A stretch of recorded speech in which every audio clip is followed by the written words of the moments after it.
성도 여러분, 안녕하세요. 오늘도 말씀으로 승리하는 은혜가 저와 여러분이 함께하길 주님의 이름으로 축원드립니다. 오늘과 내일 우리 3장으로 구성되어 있는 디도서 여행을 한번 좀 떠나보려고 합니다. 우리 매번 그랬듯이 우리 디도서가 전체 신약 성경에서 어떤 위치에 있는가 한번 먼저 간단하게 살펴보고 그리고 본격적으로 내용을 들어가 볼게요. 신약 성경은 복음서와 역사서, 서신서, 그리고 계시서, 지혜서 이렇게 크게 네 부분으로 나뉘어져 있습니다.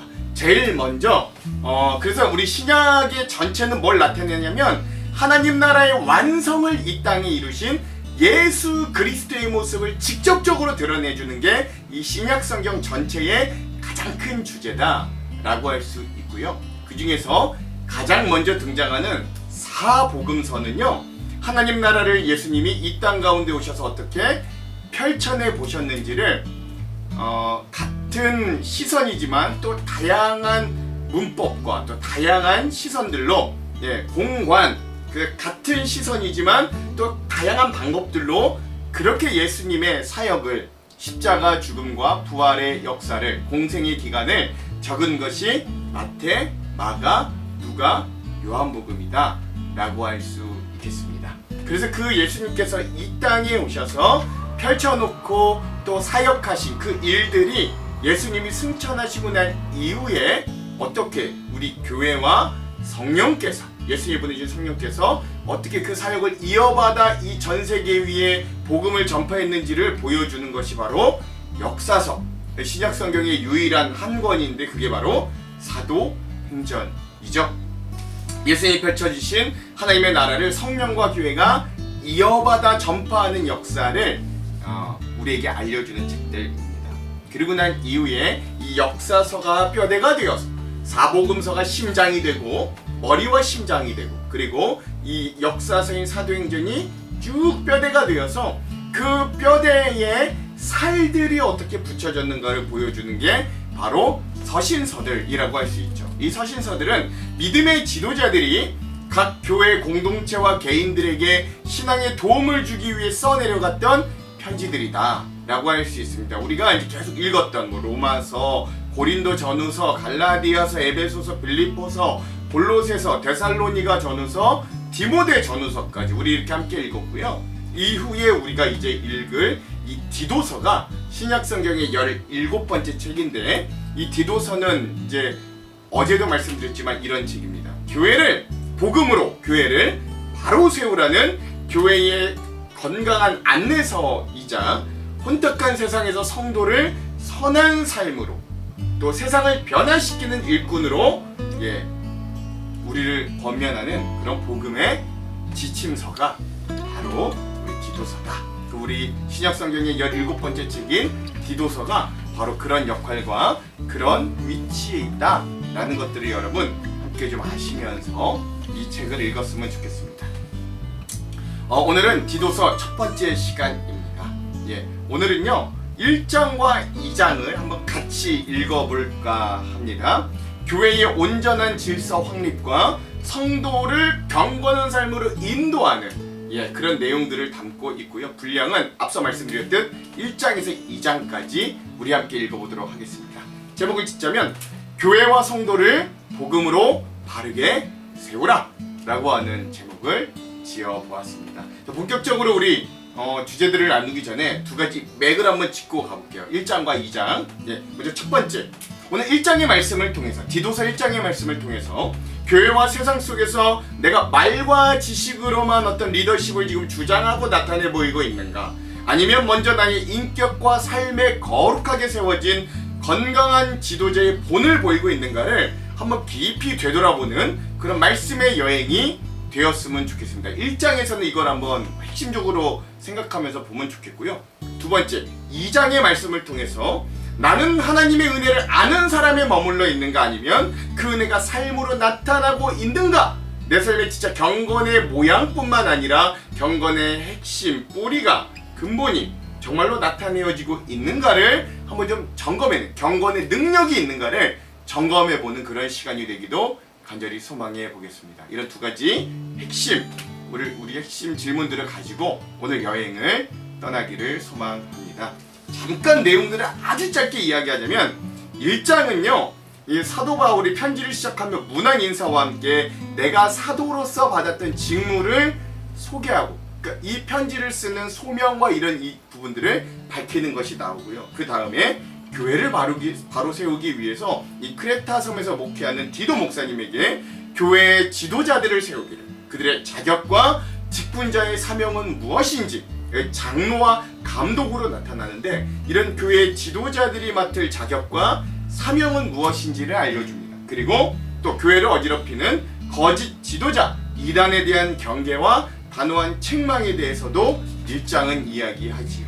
이어서 2장의 내용은요 그 이후에 이제 그렇게 우리가 복음을 통해 예수 그리스도로 구원받았다면 각 연령별 사람들에게 목회자가 성도를 어떻게 신앙교육하고 대해야 되는지 신앙교육에 대한 지침에 대해서 먼저 이야기하고요. 그 다음에 2장에서 또한 중요한 것 중에 하나는 우리 그런 성도 그리스도인의 성화 경건의 삶의 동기에 대해서 이야기하는 겁니다. 즉 구원의 열매로서 그들의 삶에 성화된 모습, 즉 경건의 모습이 나타날 수 있도록 그들을 지도해야 됨을 알려주는 게 2장의 내용이다 라고 할 수 있겠습니다. 자, 그러면 우리 이제 이 디도서 1장과 2장의 핵심 구절들을 함께 나누고 주제 3가지를 나누고 1장과 2장을 읽어볼게요. 먼저 우리 디도서 1장의 핵심 구절은 5절입니다. 내가 너를 크레대에 남겨둔 이유는 남은 일을 바로잡게 하고 내가 명한 대로 각 성에 장로들을 세우게 하려 함이니. 아멘. 2장의 핵심 구절은 11절에서 14절. 모든 사람에게 구원을 주시는 하나님의 은혜가 나타나 우리를 양육하시되 경건하지 않은 것과 이 세상 정욕을 다 버리고 신중함과 의로움과 경건함으로 이 세상에 살고 복스러운 소망과 우리의 크신 하나님 구주 예수 그리스도의 영광이 나타나심을 기다리게 하셨으니 그가 우리를 대신하여 자신을 주심은 모든 불법에서 우리를 속량하시고 우리를 깨끗하게 하사 선한 일을 열심히 하는 자기 백성이 되게 하려 하심이라. 아멘.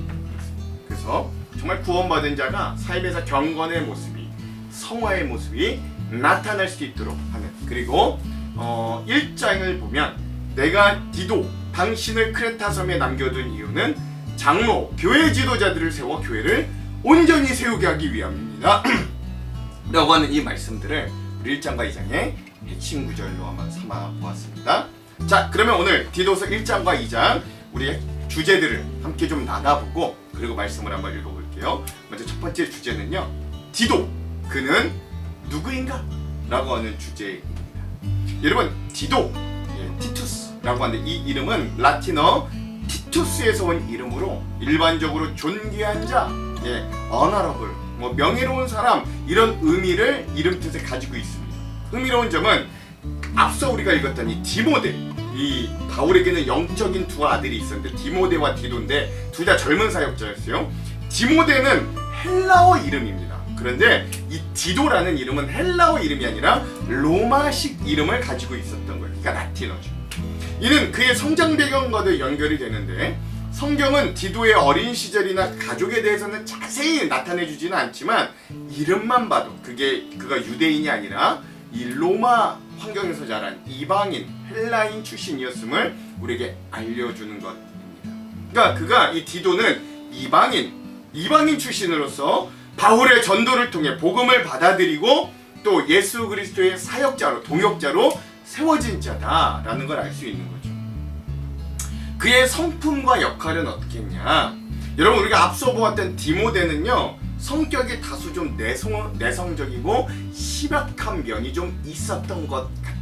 그래서 바울이 그를 낙심하지 않도록 막 위로하고 그러잖아요. 근데 우리가 읽을 이 디도는 갈등이 심한 고린도 교회 문제를 해결하기 위해 파견될 정도로 굉장한 추진력과 담대함을 가진, 그러니까 요즘 말로 쉽게 이야기하면 해결사 본능을 가진 어떤 그런 면모를 갖춘 굉장히 카리스마 있고 또 추진력 있는 그런 인물이었다라는 것도 우리가 한번 생각해 볼 수 있습니다.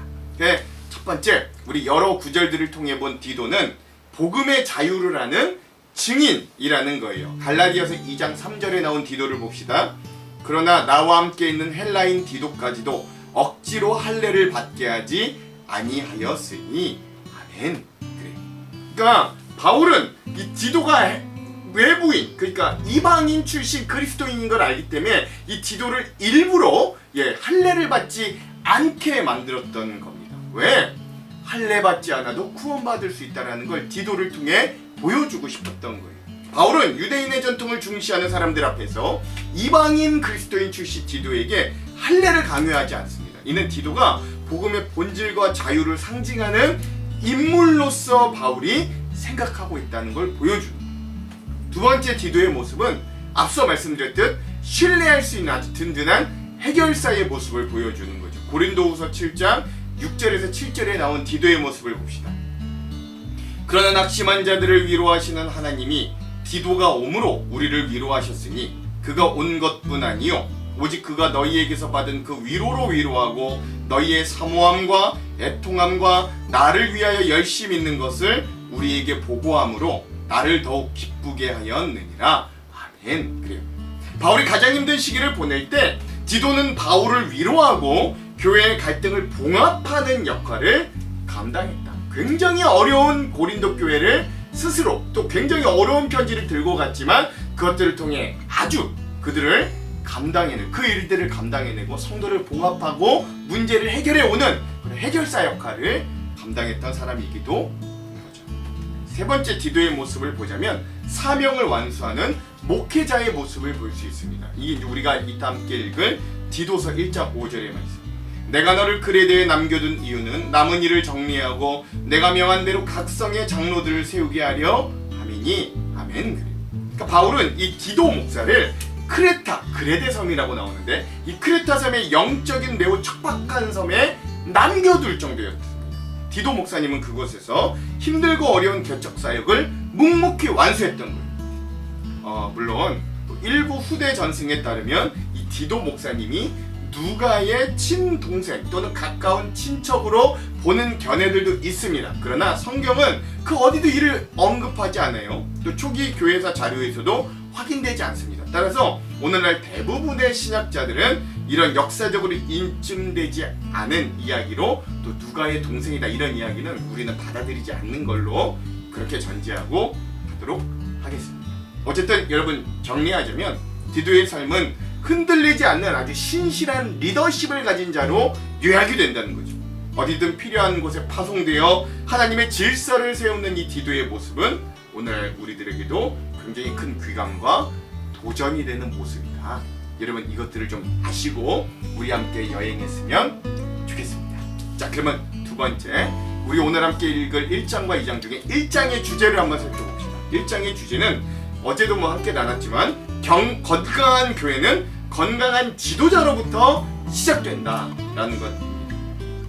바울은요 이 디도 목사님, 이 크레타 섬에 남겨진 디도 목사님에게 각 성으로 가서 장로들, 즉 교회 지도자들을 세우라라고 명령합니다. 이는 단순히 사람을 세우라는 게 아니라 하나님의 말씀을 굳게 붙들고 잘못된 사상들을 방어할 수 있는 영적인 리더십, 목회자를 세우라는 말이었어요. 다시 한번 읽어볼게요. 디도서 1장 5절. 내가 너를 그레데에 남겨둔 이유는 남은 일을 정리하고 내가 명한 대로 각성의 장로들을 세우게 하려 함이니. 아멘. 그렇습니다. 이 디도서를 읽다 보면 이 바울이 디도 목사님에게 가장 먼저 이 크레타섬 목회에 이야기하는 게 성도들을 바울로 세우려는 게 아니에요. 예배를 세우라는 것도 아닙니다. 프로그램 제자훈련 아니에요. 가장 먼저 이야기하는 건 교회 공동체 안에서 세워지는 지도자들, 그리고 그 지도자들을 어떻게 세울지가 가장 먼저라는 걸 우리가 좀 기억할 수 있어야 돼요. 왜일까요? 그 이유는 하나님께서 교회의 건강함은 결국 지도자들의 건강함에서부터 시작된다고 말씀하시기 때문에 그렇습니다. 특별히 우리는 먼저 이 당시 디도 목사님이 목회하던 이 크레타섬, 이 그레데 섬의 교회와 또 그 섬의 상황을 특별히 좀 살펴볼 필요가 있죠. 디도서를 이해하는데 가장 중요한 열쇠 중에 하나는 이 디도가 어떤 사람인가를 알 것도 중요하지만 그거 못지않게 이 그레데 섬, 즉 크레타 섬이 어떤 곳인지를 이해하는 것도 굉장히 큰 열쇠 중에 하나입니다. 바울은요 아무 이유도 없이 디도 목사님을 그곳에 남겨둔 게 아니었어요. 이 당시 크레타 섬은요 로마 제국 안에서도 굉장히 도덕적으로 타락하고 종교적으로는 가장 혼란스러운 지역 중에 하나였습니다. 여러분, 크레타라는 섬이 오늘날은 그리스 남부 지중해에 위치한 굉장히 큰 섬 중에 하나예요. 바보섬 아닙니다. 그 앞에 있는 크레타 섬이에요. 길이가 키프로스 아니고요. 크레타. 길이가 약 한 250km에 이르는 지중해 가장 최대 섬 중에 하나가 크레타 섬입니다. 그래서인지 이 동쪽에서는 아시아, 서쪽에서는 유럽, 밑쪽에서는 아프리카를 연결하는 해상 교역의 굉장히 중심지였기 때문에 수많은 상인과 여행객들이 오갔던 곳이 이 크레타 섬입니다. 그러다 보니 경제적으로는 매우 풍요로운 지역이었고 또 굉장히 사람들의 수준도 높았겠죠. 그러나 풍요로움은 언제나 신앙을 건강하게 만드는데 오히려 반대길일 때가 많지. 오히려 크레타는 다양한 민족과 문화가 뒤섞이면서 우상숭배, 향락주의 이런 것들이 깊이 배어있던 곳이었습니다. 크레타 섬 사람들은 당시 세계적으로 그 당시 유럽과 아시아와 이 아프리카 이 주변에서도 굉장히 좋지 않은 평판을 가지고 있던 사람들이었습니다. 흥미로운 건 그 평가가 외부 사람들이 막 그렇게 비난한 것뿐만이 아니라 이 크레타 섬에 살고 있는 자기 자신들마저도 스스로를 그렇게 고백했다는 거예요. 바울은 디도서에서 크레타 출신 유명 시인이었던 에피메니데스라고 하는 시인의 이 말을 그대로 이렇게 인용했던 게 디도서 1장 12절에 이렇게 나옵니다. 그레데인 중에 어떤 선지자가 말하되 그레데인들은 항상 거짓말쟁이이며 악한 짐승이며 배만 위하는 게으름뱅이이라 하니 아멘. 즉 이 당시 그레데 섬의 사람들은 거짓말이 일상이었던 것 같고, 일러로 헬라어에서 크레타 사람들 같은 이런 뜻의 크레티조라고 하는 동사가 있는데요. 그 뜻을 직역하면 크레타 섬 사람들처럼 행동하다, 즉 그 의미는 거짓말하다 라고 하는 뜻으로 통용될 정도였다고 하는 거예요. 즉 거짓이 사회의 문화가 되어 있던 거죠. 이 섬 사람들은 또한 쾌락을 최고의 가치로 여긴 사람들이기도 했습니다. 즉 욕망을 위해 사는 사람들이라고 해도 과언이 아닌 게 이 크레타 섬 사람들이었습니다. 또한 성정도 폭력적이고 굉장히 충동적이었던 것 같아요. 즉 본능적으로 살아가는 사람들이라는 이야기이지요. 즉 이 말은 이 당시 크레타 섬의 사회가 얼마나 부패했는지, 얼마나 욕망으로 가득 찼는지를, 얼마나 우상으로 가득 찼는지를 우리에게 알려주는 대목이기도 합니다. 그런 섬 한가운데서 그럼에도 복음이 들어가서 교회들이 또 놀랍게 세워졌던 거예요. 그러나 그 교회들이 온전히 복음만으로 성장하지는 안타깝게도 못했던 것 같습니다. 이렇게 그레데 섬에는 바울과 전도팀이 가기 전부터 이미 많은 사람들이 교회를 세우고 예수님을 믿고 있었어요. 그리고 각 성별로 가정별로 작은 개척교회식으로 교회도 어느 정도 여러 개가 세워진 상황이었습니다. 아마도 많은 학자들은 그레데 섬에 바울과 전도팀이 가지 않았음에도 이렇게 교회가 세워진 이유들이, 가정교회들이 세워진 이유로 사도행전 2장에 보면 이 오순절 성령이 강력히 임하였을 때 각 지방에서 예루살렘에 사람들이 방문했잖아요. 그 중에 그레데 사람들도 여기 왔다 라고 하는 이 사도행전 2장의 증언이 있거든요. 그러니까 그 오순절 성령이 강력하게 임하였을 때 그곳에 그레데 사람들도 성령을 받고 은혜를 얻어 복음을 믿고 그들이 자기의 고향인 그레데로 돌아가 교회를 세웠던 것으로 추측하는 거예요. 그런데 그렇게 각각 세워진 가정교회들과 개척교회들이 아직 제대로 세워지지는 않았던 상황이었던 거죠. 교회마다 그래서 영적 지도자, 교역자와 장로, 감독이 제대로 없었고, 또한 내부적으로는 거짓 교사들, 이단들이 성도들을 미혹하여 돈을 사랑하는 사람들이 말씀을 이용해서 자기의 유익을 구하고 있던 게 이 그레데 가정교회들의 상황, 열악한 상황이었던 것 같습니다. 바울은 이걸 가장 심각한 문제로 봤어요. 그래서 바울은 이 그레데 섬에 파송된 디도 목사에게 가장 먼저 교회의 지도자, 장로가 감독으로 표현됐는데 교회의 지도자들을 온전히 세울 것을 주문하는 것입니다. 계속 말씀드리지만 여기서 말하는 장로, 감독이라는 게 지금의 장로님을 말하는 건 아니고요. 초대교회 시절 장로라고 하는 직분은 지금 교회로 말하자면 목회자, 교회의 영적 지도자들을 표현한다는 게 더 합당한 말이기도 합니다. 즉 교회의 방향을 결정하는 영적 지도자들을 각 가정교회들마다, 성에 있는 교회들마다 목회자들을 세우는 게 이 디도의 가장 큰 임무 중에 하나였다는 거예요. 여러분 생각해 보십시오. 어떤 세상의 공동체라도 지도자가 흔들리면 그 공동체가 흔들리잖아요. 교회도 마찬가지입니다. 교회의 영적 지도자가 흔들리면 교회 자체가 흔들리는 거예요. 지도자가 말씀에서 떠나면 교회도 세상으로 흘러갑니다. 그래서 바울은 장로의 자격, 교회 지도자의 자격이 뭐 성경을 많이 아는가, 지식이 얼마나 있는가 여기서 찾는 게 아니라 그의 삶의 모습, 인격에서 찾는 거죠. 그래서 바울은 디도서 1장 6절과 8절에 읽진 않겠습니다만 이 각 교회의 영적 지도자들의 자격에 대해서 이렇게 이야기하는데요. 그 자질들을 정리하면 이래요. 그는 책망할 것이 없어야 되고 한 아내의 남편이어야 되고, 지금도 반대로 말하면 한 남편의 아내이기도 해야 되죠. 그리고 절제하고 신중하고 거룩하고 선한 것을 좋아하고 말씀을 굳게 붙드는 사람이어야 된다고 그 자질을 이야기하는 거예요. 왜냐하면 교회는 설교보다는 그 지도자의 삶을 살아가기 때문입니다. 오늘날 우리에게 주는 교훈도 마찬가지죠. 사람들은 교회를 먼저 보기보다는 목회자 또는 교회 다니는 사람들의 리더들의 삶을 먼저 보는 거예요. 교회가 사회의 신뢰를 잃는 가장 큰 이유도 복음 자체가 연약해서가 아니라 복음을 전하는 사람들의 삶의 모습이 그렇지 못하기 때문일 경우가 거의 대부분이죠. 그래서 하나님은 먼저 지도자를 변화시켜 주시는 거예요. 지도자가 말씀을 붙들면 교회가 살아나는 거죠. 예전에 한 유명한 설교자는 이렇게 말했다 그래요. 교회의 가장 큰 필요는 더 화려한 프로그램이 아니라 더 거룩한 지도자다 라고 했다. 그러면 오늘 우리가 이 디도서를 읽으면서 이런 것들을 좀 돌아보기를 원하는데요. 세 가지 한번 돌아봐 봅시다. 1장 읽으면서 첫 번째, 나는 사람들에게 믿음의 본이 되는 삶을 살고 있는가? 두 번째, 내 삶은 복음의 능력을 보여주고 있는가? 세 번째, 하나님께서 내게 맡기신 자리에서 건강한 리더의 모습을 나는 나타내고 있는가? 한번 우리의 모습을 되돌아봤으면 좋겠습니다. 우리 교회 안에서 어떤 사람들을 세우고 있고 나는 어떤 사람으로 세워지고 있습니다. 단순히 일을 잘하는 사람이 아니라 하나님 앞에서 내 자신의 고집을 꺾고 인격적으로 다듬어진 사람들을 세우고 있습니다. 여러분 한 사람이 바로 그런 영적 리더가 되기를 저는 간절히 소망합니다. 내 안에 하나님의 말씀이 질서로 세워질 때 비로소 교회는 세상의 거친 파도 속에서도 흔들리지 않는 방주가 됩니다. 그런 지도자들이 온전히 서는 교회가 될 때 교회는 여전히 어지러운 세상 가운데 구원의 방주의 역할을 잘 감당할 수 있을 거죠. 이런 의미를 가지고 우리 디도서 1장이 우리에게 주는 귀한 도전과 은혜를 누리는 시간 되기를 먼저 간절히 축원드립니다. 자, 마지막 세 번째 2장의 주제, 구원받은 자의 품격, 왜 경건이 구원의 증거일까?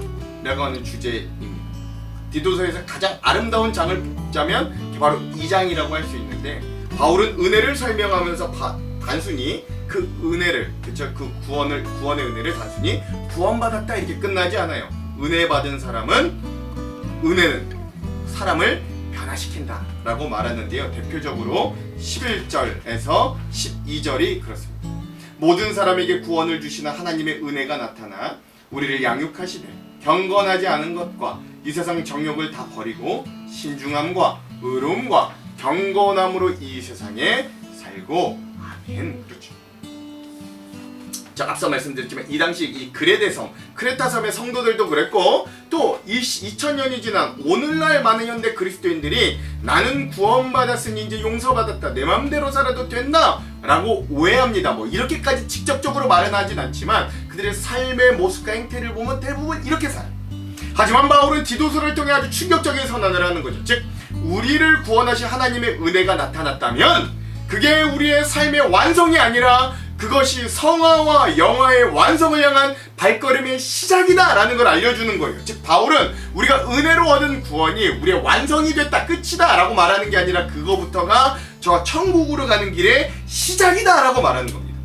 하나님의 은혜가 나타난 이유는 우리를 구덩이에서 건져내주는 것에 그치지 않고 죽음과 심판에서만 건져내는데 그치는 게 아니라 우리를 하나님의 백성다운 모습으로 빚어가기 위함이다 라는 것까지 말하는 거예요. 그래서 바울은 나이든 남자든 여자든 젊은이든 심지어 종들에게까지 각자의 자리에서 어떻게 살아야 될지를, 어떻게 경건의 모습을 나타내야 될지를 구체적으로 이 장의 전반부에 나타내 줍니다. 그리고 나서 특별히 제가 지금 방금 읽었던 이 디도서 2장 12절의 말씀에 매우 독특한 표현이 나와요. 그게 뭐냐? 하나님의 은혜가 나타나서 우리를 양육시켰다 라는 거예요. 여기서 양육하다라는 말은 아이를 훈련시키는 부모의 교육하는 모습을 의미한다고 합니다. 즉 하나님의 은혜는 우리의 죄를 덮어주시는 것에서만 끝나는 게 아니라 우리가 새로운 삶을 살도록 우리를 훈련시키는 데 있다는 거죠. 그래서 바울은 은혜를 받은 사람은 경건하지 않은 것들은 버리고 세상의 욕심도 버리고 신중하게 살며 의롭게 살고 경건의 모습을 나타내며 살아야 된다고 말하는 겁니다. 그러므로 디도서에서 반복적으로 강조되는 것, 중요한 단어, 제가 어제 뭐라 그랬죠? 선한 일이 나온다고 했던 것. 이게 경건 또는 성화로 바꿔도 되는 단어들입니다. 이것이 디도서 전체 6번이나 반복적으로 강조되는 이유는 우리가 선한 행위로 구원을 얻는다는 뜻, 그걸 말하는 게 아니라 오히려 우리 은혜가 사람을 변화시키면 반드시 그가 구원받았다는 증거를 통해 그의 삶이 변화된다. 즉 그의 존재가 변화되면 그 변화된 존재를 통해 그의 삶의 행동, doing이 변화될 수밖에 없다라는 걸 말하는 거예요. 구원의 뿌리는 은혜입니다. 그러나 그 선한 삶은 그 열매가 되는 거예요. 열매가 없는 나무가 이상하듯 변화된 삶이 없는 신앙도, 구원도 정상은 아니다라는 걸 우리에게 말해주는 것이죠. 이렇게 바울은 크레타 섬에서 목회를 하는 디도 목사님과 또 함께 목회를 이루어갈 이 크레타 섬의 성도들에게 세세한 지침을 주는 것입니다. 왜일까요? 복음은 추상적인 관념이 아니기 때문에 그래요. 복음은 그리스도인들이 그들이 속한 가정에서, 직장에서, 그리고 이웃과의 관계 속에서 실력으로 드러나야 되는 것이기 때문에 그렇습니다. 나이가 많으신 성도는 절제하고 거룩한 본을 보이고 젊고 어린 성도는 신중하고 진실하게 행동할 때 세상은 비로소 와, 기독교라는 게 진짜 힘이 있구나 라고 인정하게 될 것이기 때문에 그래요. 우리 기독교인들이, 특히 한국의 개신교인들이 비난받고 15% 13%밖에 신뢰받지 못하는 이유는 예수님을 믿지 않아서가 아니에요. 믿는다고 말은 하면서 세상 사람들과 똑같이 탐욕스럽고 똑같이 이기적이기 때문에 그렇습니다. 경건의 모양은 있으나 경건의 능력이 없는 삶을 여전히 살고 있기 때문에 그렇죠. 디모데 전후서에서도 이야기했잖아요. 물론 우리가 배우고 믿는 구원은 우리에게 값없이 주신 주님의 은혜를 우리가 받아들이고 믿음만으로 받는 건 맞아요. 이게 변하지 않는 기독교의 핵심 교리이자 진리입니다. 그러나 진짜 구원받은 자의 믿음은 삶의 변화를 반드시 동원한다는 것, 나타난다는 것 여러분 기억하십시오. 복음은 우리의 말보다 성품을 바꾸고 우리의 가정을 바꾸고 직장을 바꾸고 심지어 인생의 전체를 바꾸는 능력이 되기 때문에 그렇죠.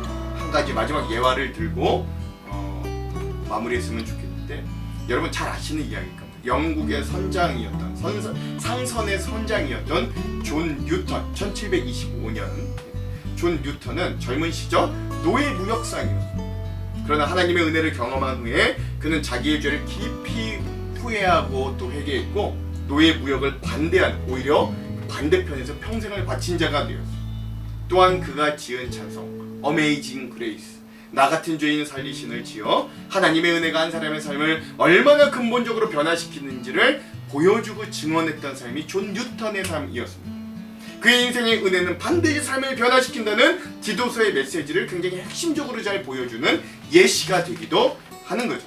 그러므로 오늘 우리가 이 디도서를 읽으면서, 특히 2장을 읽으면서는 이런 것들을 돌아보는 여행이 되기를 소망합니다. 첫 번째, 예수를 믿은 후에 나의 변화된 모습은 무엇인가? 두 번째, 주변 사람들은 내 삶에서 복음을 보고 있는가? 셋째, 나는 은혜를 지식으로만 알고 있는가 아니면 삶으로 살아내는가? 사랑하는 성도 여러분, 진짜 구원받은 사람은 그 인생 중에 삶을 살아내는 방식이 달라지는 자입니다. 존재가 바뀌었는데 어떻게 변화된 존재에서 행동이 변화되지 않을 수 있겠습니까? 그러므로 여러분의 일터가 예배 현장이 되고 여러분의 말투가 은혜의 통로가 되는 것, 그게 바로 하나님이 우리를 부르신 이유라는 걸 기억하시고, 그래서 오늘 우리가 디도서 2장도 함께 읽으면서 이런 것들을 되돌아보는 우리 여행 되기를 간절히 축원드립니다. 기도할게요. 하나님, 오늘 우리가 디도서 여행을 떠나며 1장과 2장을 함께 읽습니다. 우리가 구원받은 자로 교회를 온전히 세우고 또 나는 그 교회에 온전한 건강한 리더십을 생각하며 잘하고 있는지, 그리고 나는 교회뿐만 아니라 교회 밖에서도 많은 이들에게 구원받은 자로서의 변화된 삶을 보여주고 있는지, 이 말씀들을 통해 우리와 교회를 되돌아보는 귀한 시간 되도록 인도하여 주시옵소서. 그렇게 하실 주님 기대하며 예수님 이름으로 기도합니다. 아멘. 그럼 사랑하는 성도 여러분, 오늘 하루도 말씀으로 승리하십시오. 사랑하고 축복합니다. 화이팅! 디도서 제1장. 하나님의 종이요 예수 그리스도의 사도인 나 바울이 사도된 것은 하나님이 택하신 자들의 믿음과 경건함에 속한 진리의 지식과 영생의 소망을 위함이라. 이 영생은 거짓이 없으신 하나님이 영원 전부터 약속하신 것인데 자기 때에 자기의 말씀을 전도로 나타내셨으니 이 전도는 우리 구주 하나님이 명하신 대로 내게 맡기신 것이라. 같은 믿음을 따라 나의 참 아들 된 디도에게 편지하노니 하나님 아버지와 그리스도 예수 우리 구주로부터 은혜와 평강이 내게 있을지어다. 내가 너를 그레데에 남겨둔 이유는 남은 일을 정리하고 내가 명한 대로 각 성의 장로들을 세우게 하려 함이니 책망할 것이 없고 한 아내의 남편이며 방탕하다는 비난을 받거나 불순종하는 일이 없는 믿는 자녀를 둔 자라야 할지라.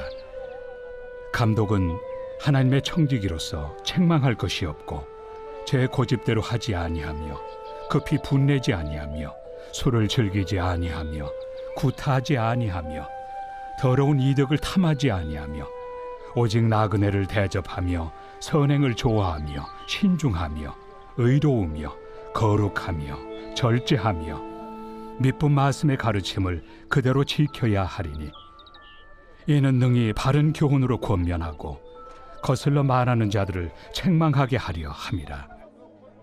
불순종하고 헛된 말을 하며 속이는 자가 많은 중 할례파 가운데 특히 그러하니 그들의 입을 막을 것이라.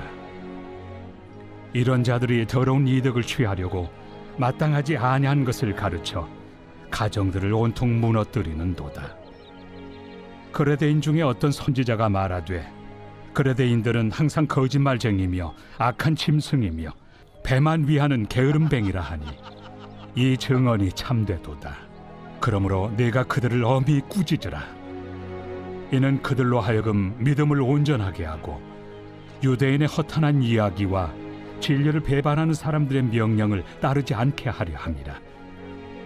깨끗한 자들에게는 모든 것이 깨끗하나 더럽고 믿지 아니하는 자들에게는 아무것도 깨끗한 것이 없고 오직 그들의 마음과 양심이 더러운지라. 그들이 하나님을 시인하나 행위로는 부인하니 가증한 자요 복종하지 아니하는 자요 모든 선한 일을 버리는 자니라. 제2장. 오직 너는 바른 교훈에 합당한 것을 말하여 늙은 남자로는 절제하며 경건하며 신중하며 믿음과 사랑과 인내함에 온전하게 하고 늙은 여자로는 이와 같이 행실이 거룩하며 모함하지 말며 많은 술에 종이 되지 아니하며 선한 것을 가르치는 자들이 되고 그들로 젊은 여자들을 교훈하되 그 남편과 자녀를 사랑하며 신중하며 순전하며 집안일을 하며 선하며 자기 남편에게 복종하게 하라. 이는 하나님의 말씀이 비방을 받지 않게 하려 함이라. 너는 이와 같이 젊은 남자들을 신중하도록 권면하되 범사에 내 자신이 선한 일에 본을 보이며 교훈에 부패하지 아니함과 단정함과 책망할 것이 없는 바른 말을 하게 하라. 이는 대적하는 자로 하여금 부끄러워 우리를 악하다 할 것이 없게 하려 함이라. 종들은 자기 상전들에게 범사에 순종하여 기쁘게 하고 거슬러 말하지 말며 훔치지 말고 오히려 모든 참된 신실성을 나타내게 하라. 이는 범사에 우리 구주 하나님의 교훈을 빛나게 하려 함이라. 모든 사람에게 구원을 주시는 하나님의 은혜가 나타나 우리를 양육하시되 경건하지 않은 것과 이 세상 정욕을 다 버리고 신중함과 의로움과 경건함으로 이 세상에 살고 복스러운 소망과 우리의 크신 하나님 구주 예수 그리스도의 영광이 나타나심을 기다리게 하셨으니 그가 우리를 대신하여 자신을 주심은 모든 불법에서 우리를 속량하시고 우리를 깨끗하게 하사 선한 일을 열심히 하는 자기 백성이 되게 하려 하심이라. 너는 이것을 말하고 권면하며 모든 권위로 책망하여 누구에게서든지 업신여김을 받지 말라.